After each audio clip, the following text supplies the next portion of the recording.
sa buhay na hindi nakakainip. Kwento ng iba't ibang tao, bagay o hayop, kahit pa sa lupalo, kahit nakakatakot. Kaya pagsapit ng linggo ng gabi, kapit ng heto na kami. Handa na ba kayo? Sumigaw okay, sama-sama tayo mag-rated gay. Pagsapit ng linggo ng gabi, kapit ng heto na kami. Handa na ba kayo? Sumigaw okay, sama-sama tayo mag-rated gay.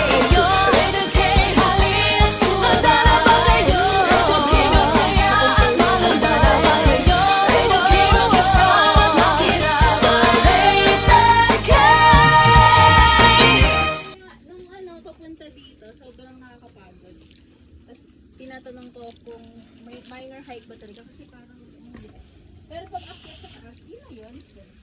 Mayabang. So, anong natutunan mo sa pagkakayat mo dito sa Mount Nagpatong? Ang natutunan ko is,